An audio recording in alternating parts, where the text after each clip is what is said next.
Welcome back, guys, to Trails from Zero, where last episode, our search for the missing doctor landed us in a fishing competition against Dr. Gunther. Hearing that we had to catch a catfish to win, we baited our rod with a Kasagin to send the doctor back to St. Ursula. After taking a picture of the Stargazer's tower, we returned to the city to receive a call about a disturbance taking place in the Harbour District, entering to find the downtown gang sparring as the Brights arrived to break it up, inadvertently hitting Wold up by Estelle taking him down. The SSS then stepped in to mediate as Randy suggested they sort it out some other way, as we wonder what he's planning.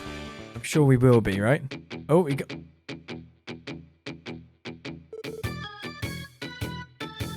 We got a bit of Johnny, eh? Ah, I see. Full contact foot race that makes use of downtown's rugged terrain, huh? I've got to admit that sounds pretty fun. Ah, this is great. Full contact? Hell yeah, you just got my attention. Speed, power, technique, and strategy. We'll need to consider all of them for this battle. Well, I'm actually getting pretty hyped for this. Right? Don't let your head get too big, Randy. Well, I'm glad that everyone won't be fighting anymore. When we still end up bothering all of the residents in this district? I do not necessarily agree. It seems a number of them have already gathered to watch. That's right. It's like we're our very own festival attraction. Besides, you guys are going to be joining in too, aren't you? I guess we don't have much of a choice. We're already this deep, so we can't just leave things be. Sheesh, you just can't help involving yourself in stuff like this, huh? This was your idea in the first place, Randy.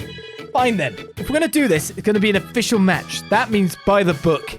Once this is all over, all disputes will be settled and there'll be no grudges afterward. Yeah, I don't think Joshua or I are going to complain about that. Fun on me too. Can't pass up an opportunity to show the police and the bracers that they ain't jack. I'll show you who's really the boss around here. Bring it on, Buster. I'll beat you into the dirt fair and square. But I may have been just a teeny bit too rude earlier. So sorry about that. Huh? She did it again. This gal never ceases to amaze me. This girl's so full of surprises. Come on, if you apologize now, then what's the point of this whole race? Well, now there's a friendly match, I thought it'd be good to clear the air, you know? We all push ourselves as hard as we can and have a heck of a good time. You never change, do you? You're definitely one strange chick. What do I care, though? Give me the rules, Red. Who are you calling Red? Anyway, as I was saying earlier, this game is pretty much just a foot race with a couple extra rules to spice things up. Wazzy and Wold are Team Downtown. Estelle and Joshua are Team Bracer.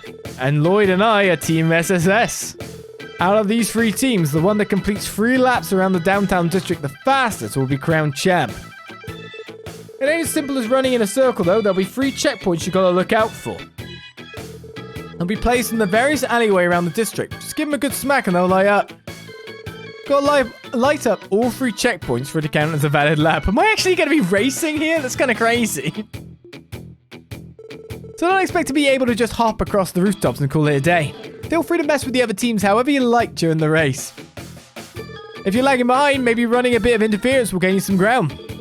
What kind of tricks you pull and how you avoid the other team's stunts is up to you. Got all that? These are some pretty thorough rules. Hey, just curious, are traps allowed?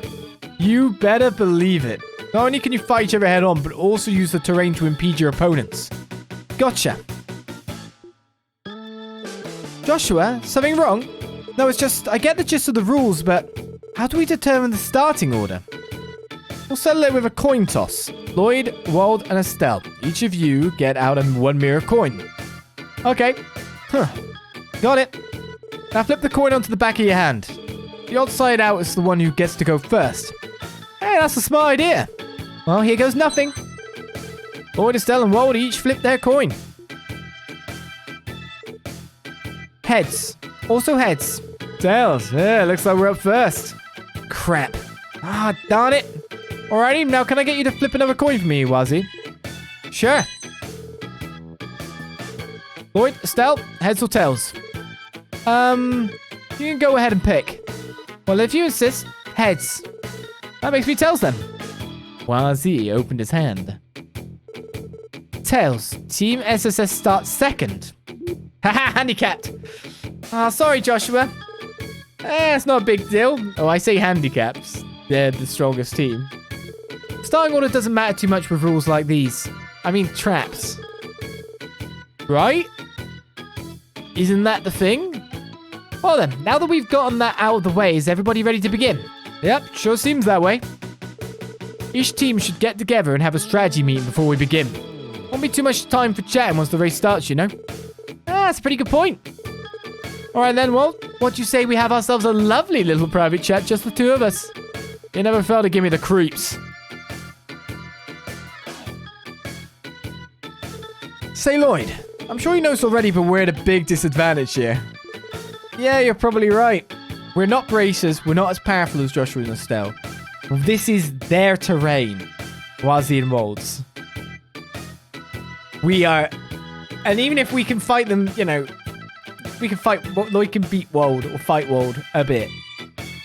We don't know how exactly true that is. We don't exactly know how we actually match up in a true fight versus them. So it's going to be a bit crazy, isn't it? Hey, you're probably right. Ozzy and Wold know the downtown district at the back of their hands. And then I feel like Estelle and Joshua are more formidable than they are on. Isn't that what I just said? Pretty much. It'll be a shot in the dark, but with some solid teamwork and a little bit of luck, we might just pull this off. I'll cover the rear, so you can go ahead and take point. No complaints here, but aren't you way faster than I am? When working in pairs, it's easier to coordinate if the fast one is giving support from the back. Besides, your Tomfer are going to be better suited than my halberd to warding off attacks. I've got a knack for making good snap calls, like whether to counterattack or dodge, and we're going to need that out there. Ah, well, it's now or never. Let's give it a shot, Randy. Our opponents are no walk in the park, but if we're going to join in on this, we might as well try to win. It'd be nice to win, too. That's the spirit. Oh, yeah, that reminds me. This is a bit of a rare opportunity, so how about we try out a combo craft during the race? What? You sure? It's a bit sudden. Well, I'd say we're both pretty familiar with each other's movements and bow by now, so let's just go for it. No rehearsal needed. Lloyd and Randy learned Burning Rage 2. By spending 100 CP each, a powerful combination attack can be unleashed. In this race, you can choose to use it against the enemy team, so there's no need to worry about spending CP.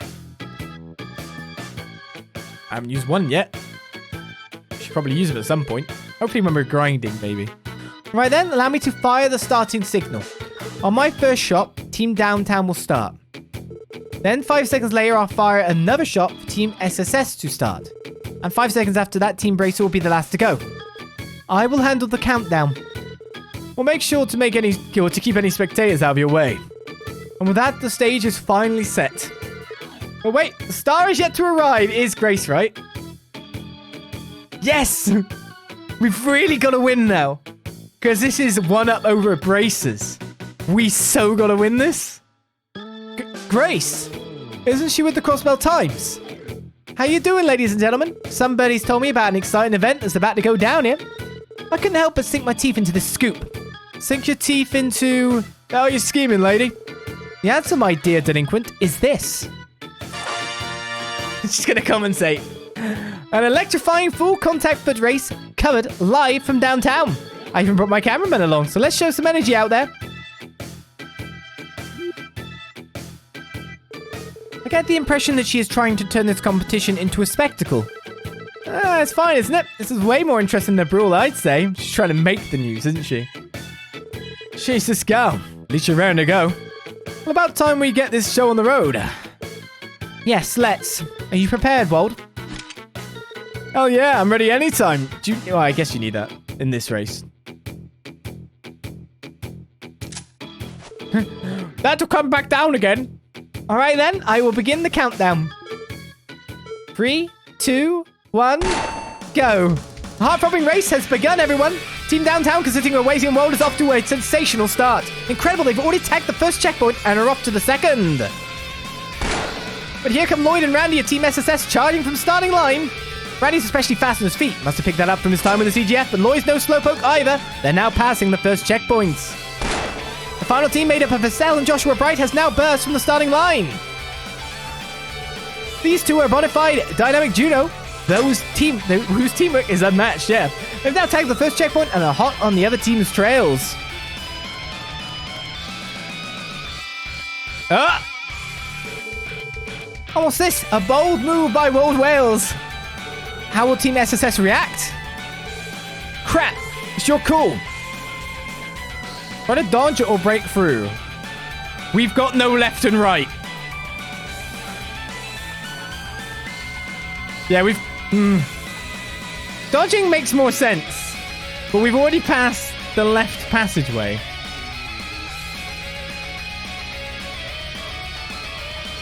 Meet force with force.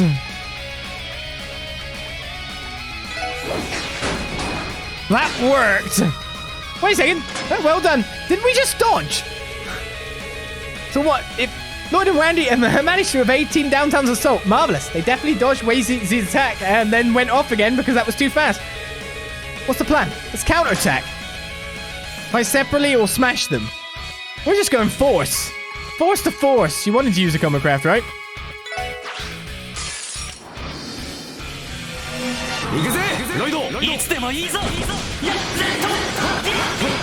Do these prompts matter? I guess this one did. Burning Reichi. The hell? You got us good. Sorry, guys. We'll see you up ahead. Or not. We just... Okay, we're first. Oh my god, Estelle didn't whack Randy? That was the perfect chance. Second lap, here we go. Lloyd and Randy have taken a decisive lead and... They passed the first checkpoint. Hold on, folks. What's this? Estelle and Joshua are approaching Team SSS at an incredible speed. Damn it, they managed to catch up. Hey, Lloyd. Huh? What? Quick line? What a shocking development. Where did this white smoke come from? Is this a trap laid by Team Bracer? Sorry about that, losers. We'll be taking the lead. Crap. Come on, we gotta go after him. Why did we stay still? I guess it's got in our eyes. Here they come. We're breaking through. Think, Lloyd. We already used a combo craft to the mail. I imagine it won't be twice. Equal if they're looking to break through, they're probably looking to sneak through once we go in to get... Yeah, I'm going to go with my not use it twice rule. But then it might be another problem. They might ask me to use it again, so that'd be silly. I believe that maybe defensively we've got the edge, but we'll see.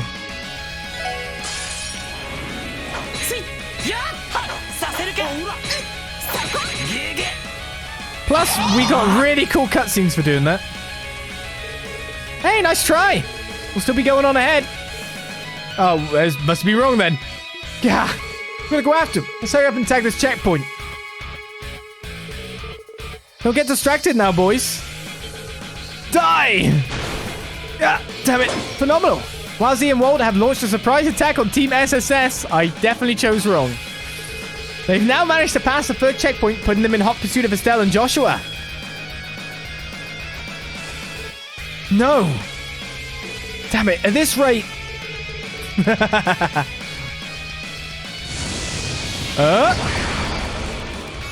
Randy? Isn't this great? I'm getting pumped. I'm gonna have to pull out all the stops, so let's enjoy the hell out of this. Team Bracer is spinning through the square, almost reaching the beginning of the third lap. The two other teams let Team Bracer keep this firm lead. The match is as good as over. And here we go. Of course, Team Downtown isn't going to make things easy for our dear Bracers. Heads up. Huh? Why are you alone? It couldn't be. Gotcha.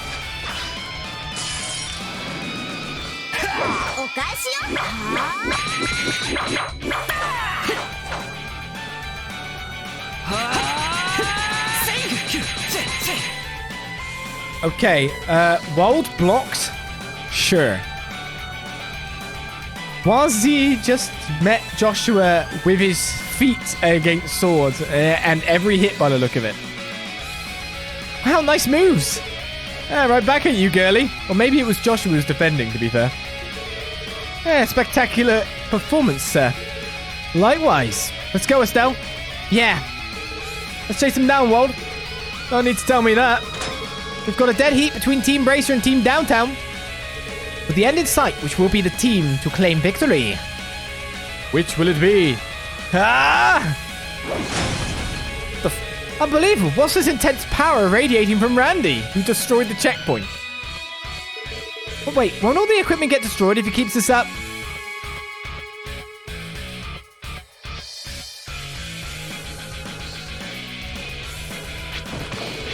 What the hell's this? They put tripwires down. A wire trap.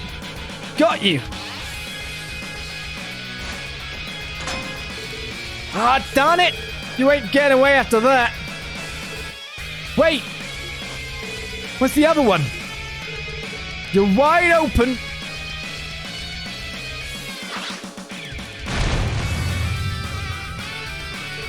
Nice one, Randy. Damn straight. Let's keep going. We're almost at the finish line. Go! The SSS has managed to make an unprecedented comeback, overcoming the trials of this violent race. The other two teams have now reached the finish line. Oh my, which of them arrived first? Who cares? Anyway, give yourselves a pat on the back, everyone. Let's hear that round of applause from our audience members. That was cool. That was great. Doesn't seem like what I did actually mattered much, though.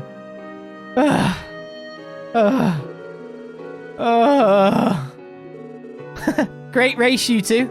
I was on the edge of my seat. Congratulations on your victory. It was all thanks to Randy's strategies and traps. Ah, man, if you weren't there, I would have never managed to pull off that last trick. I need a break. Lloyd, I think we pushed ourselves a little too far. I swear you boys are all simple-minded or stubborn. Well, I suppose there was one girl participating in the race. Oh, you're right. You two sit tight for a minute. I'll go buy some cold drinks, okay? I shall accompany you. The marketplace on East Street is adequate, yes? You read my mind, Tio.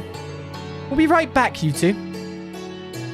It didn't feel like what I was doing really mattered, especially that first prompt. I went break through and we just dodged anyway. Now I think about it, I can't even remember why we agreed to this in the first place. Me neither. Guess it doesn't really matter at this point.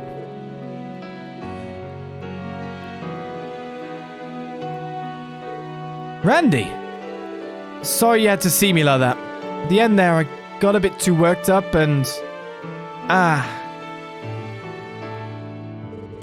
Honestly, I'm not even sure which one's the real me. The chill guy is always laughing and joking around, or the monster who lost his cool and went all out during a fun little game. I've lost sight of the answer over the past 2 years. Randy. Can I ask where you were before you joined the Guardian Force? I remember you saying you aren't from Crossbell. Ah, where was I, he asks. A place as hot as Gehenna and as cold as the underworld. Huh?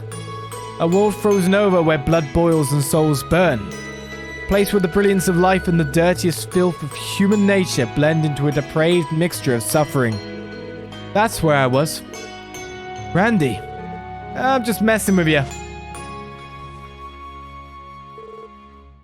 Did I get ya? As far as I'm concerned, my past ain't even worth talking about. Just living life in the present now. A suave, good-looking dude who loves the nightlife. Nothing more, nothing less. You know, Randy, I've mentioned it before, but I had an older brother. Huh? Lloyd Bannings, an ace detective from the CPD's 1st Division. He was unbelievably optimistic, almost to a fault. After we lost our parents to an accident, he worked hard to support me on his own. He was the kind of guy who wouldn't even let things like heartbreak or jealousy faze him. My brother was an amazing man. Sounds like it. I guess your life hasn't exactly been all sunshine and rainbows either. You've been trying to follow in your bro's footsteps this entire time.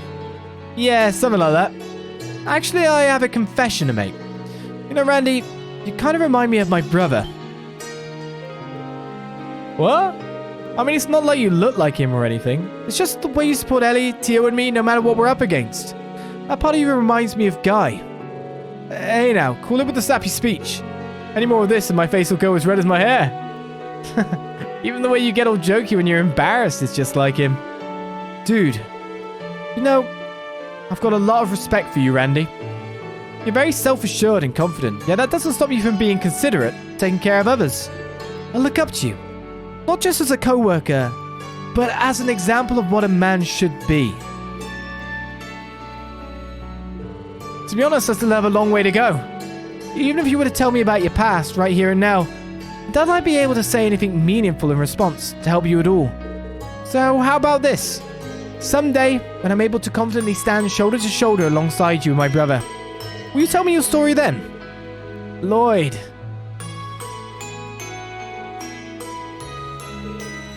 Randy? After such an adorably earnest speech, how can I resist?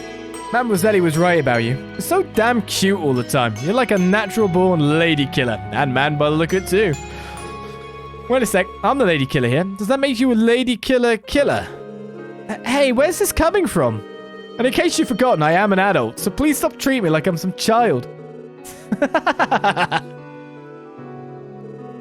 What are you two doing? Here, some cold drinks for you.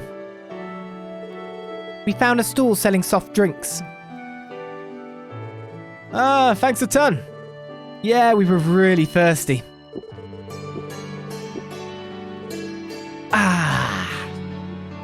They could chug beers together, couldn't they? I seriously don't get boys sometimes. You just wore yourselves out in that race, so don't fool around too much when you're tired. Do I detect hints of jealousy, Ellie? What? No. Why would I ever be jealous over something like this? And more importantly, I mean, Lloyd wouldn't, right? Well, based on what I have heard, it is a genre that is swiftly gaining popularity. Surely a scene such as this would excite a great many fans. You think so? Sorry, Mademoiselle. Love is a battlefield, you know. All's fair, as they say. Randy! What are you guys even talking about? Lively as always. Hey, you guys already recovered? Pretty much. I've got to say, you defeated us fair and square earlier. Damn, what a crappy ending. Hey, Red, how about you and I go at it for real next time? When you went all out right there at the end, you've been hiding your claws this whole time, haven't you? Well, I wouldn't put it like that exactly. Using that much power all at once usually leaves me dead tired afterward. Prefer to think of it as a trump card, so I don't use it unless I really need to. Both you and that damn blackhead dude. Screw it. Too tired to think anymore. Saber Vipers, we're rolling out. Right. We'll use this opportunity to take our leave as well. Adios. It was a lovely day of fun. Let us withdraw. Yes, sir. Doesn't say yeah. Wow, at least these guys have better leadership than the Ravens, huh? Hey, nice job, guys. I could say the same to you. You two heading back already? Yeah, we were in the middle of a job before we got tangled up in this mess. Interestingly enough, we were in a similar situation. I can't believe it's already evening. Well, hey, at least we all had a ton of fun. Come on, you gotta live a little during the festivities, right? She really is a bundle of energy. It's just one of the things that makes Estelle great. Hey, Randy, are you holding up okay after all that? Oh, I didn't peg you for having the same background as me, but maybe I was wrong. No, my circumstances are a little different. But I do know a bit about what exactly you did back there. Oh, yeah? Well, I've been using it ever since I was a little kid, so it should hold up just fine. Really? I apologize if I said anything uncalled for then. Don't worry about it, man. Randy? Hold on a second here. What exactly are you two even talking about? Don't worry about it, Estelle. Shouldn't it be about time we left anyway? Adios will be returning soon, won't he? Oh, yeah, that's true. Actually, I just remembered something. Joshua, let's ask them about that one thing. Oh, good call, Estelle. Might as well, since we're all here. What thing? Something up? Yeah, actually. You guys ever heard about this Schwartz auction? Schwartz auction? What kind of auction is that? Apparently it's an auction held somewhere in Crossbell. We got some intel that they run it every year during the anniversary festival. This isn't some normal auction either. This one's extra strength shady. They deal in all kinds of stolen goods. Stolen goods? Are you serious? Well, it's just a rumor. The story goes that only the most lavish of items, each with mysterious origins, are put up for auction there. Judging by your reaction, I'm guessing you've never heard of it before. Yeah, that's right. I have not seen the term come up in any of my searches of the police database as well. Schwartz Auction. Pretty fancy name. Ah, dang. I was hoping you guys would have heard something about it. Maybe it really is just a rumor. It's possible. However, given that Neil was our source, there may still be something to it. Neil. Sorry to bring up something so weird out of the blue like that. Anyway, today was awesome. Still a little ticked we lost, though. Here's hoping we get to work on a case together someday. I feel the same. Well, if you'll excuse us. Thanks for today, guys. Right back at ya. Thus, the second day of the anniversary festival came to a close. Lloyd and the others returned to the special support section. After wrapping up their reports, they decided to eat dinner and go to bed a little earlier than usual. And one patrol day? If they're all like this, this will actually be quite ace. Crossbell Anniversary Festival. Third day begins. Phew, I'm beat. Yesterday really sapped all of my energy. And you're telling me we have 3 more days like that ahead of us? You reap what you sow, Randy. After all, whose idea was the race to begin with? Yeah, the regret is kicking in. I'm getting old. These shenanigans with youngsters are bad for my heart. What are you talking about, Randy? Aren't you only 21? Lloyd? What is wrong? Oh, well, it's just I'm still thinking about what Estelle and Joshua told us yesterday. The Schwartz auction, wasn't it? Lloyd, the probability of that being a mere rumor is quite high. I mean, that's true, but given Crossbell's circumstances, I have a feeling this story might actually have some merit to it. Yeah, now that you mention it, this is the place where the mafia just casually stroll the streets. You may be right. Crossbell is home to many strange occurrences, after all. Truth be told, I've heard of a similar disturbing rumor before. You have? About the auction? During my time studying abroad, I got to talk with people from a number of different countries. One such person was a noble girl I knew. She told me about a secret party that's thrown every year in a certain area of Crossbell. A secret party? Definitely sounds shady to me. Apparently it's one where nobles and businessmen of each nation gather behind closed doors. Of course, back then I just dismissed it as simply a rumor. Although now I'm not so sure. I see. Could it be possible that this party and the Schwartz auction are one and the same? If that's the case, the chief might know something about it. Chief had business at headquarters today. He mentioned a mandatory meeting. Yeah, I remember that. Let's pretend that this is all true. Can we even do anything about it? I'd be willing to bet the dial will get on the CPD's ass the second anybody even tries to touch the auction. Yeah, you've got a point. Still. I understand how you feel, Lloyd. We have to focus on the festival for now, but we can keep it in mind. And you never know, we might come across some more information while we're at it. Yeah, good call. Alright, let's finish up lunch and take care of today's support requests. OTO's interested, new support requests will await us. We are on Festival Day 3 of Chapter 3 as we end another session, another week of Trails from Zero. But before we leave, after all the cool sequences we saw, a little bonus goodie, of course, because we got a book that we can now read. So, your bedtime story, supplied to you by the Fisherman's Guild. It's back alley Dr. Glenn, Chapter 6, Katharina. 11 pages, too. 10 years ago, Glenn worked with Rufus at a hospital in the Principality of Remetharia. The two of them, blessed with talent, were promising names among the young doctors. One day, the two visited a small theatre where they saw a traditional Remetarian dance known as a ballet. The dancer on stage was incredibly talented and both men were awestruck, instantly falling for her. Her name was Katarina Ford. The two doctors came back many times to watch her perform, and as if by fate somehow became acquainted with this girl whose smile shone like the sun. The two men even got to know her child sister, who took a liking to them as well. It wasn't long before Glenn and Katarina fell in love. It was such a perfect match that even Rufus, his friend and rival in love, wholeheartedly supported the couple. However, their happy days together would be all too short. One day, Katarina came down with an incurable disease and was hospitalized at Glenn and Rufus's workplace. The disease in question was none other than crystallization. Her legs, the life of a ballerina, were immobilized, converted to beautiful Esmeralda crystal up to her ankles. It's pretty, right? She said, smiling and holding the gemstone that once was her foot up to the light. It was Katarina's way of staying strong and positive, typical of her bright personality. Glenn and Rufus, the doctors charged with her care, found it increasingly difficult to have such an outlook, however. To save her life, they both knew there was no other way than to amputate the crystallized feet. It had to be done soon. But despite everything, they couldn't bring themselves to take such a drastic measure, for Katarina's heart still burned with passion for dancing. A passion that would be cruelly snuffed out were she to undergo an amputation.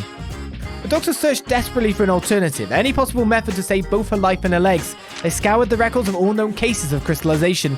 They examined and re-examined her to try and find the real cause. Any possible lead or hypothesis was followed up on as quickly as possible. One day, their frantic work finally paid off. Glenn had made a discovery. Patients with crystallization all had a common symptom, a small tumor in the heart. Initial studies suggested that this growth secreted a specific type of toxin that was then dispersed through the bloodstream, deposited in the extremities of the body. When it accumulated in great enough quantities, it would convert the patient's hands and feet into the familiar green crystals. If the tumor could be surgically removed, the root cause would be no more, and the condition would slowly reverse over time. Though the medical world was excited over these findings, the two doctors in charge of Katerina did not rejoice. The removal of a tumor inside the heart was an extremely dangerous operation.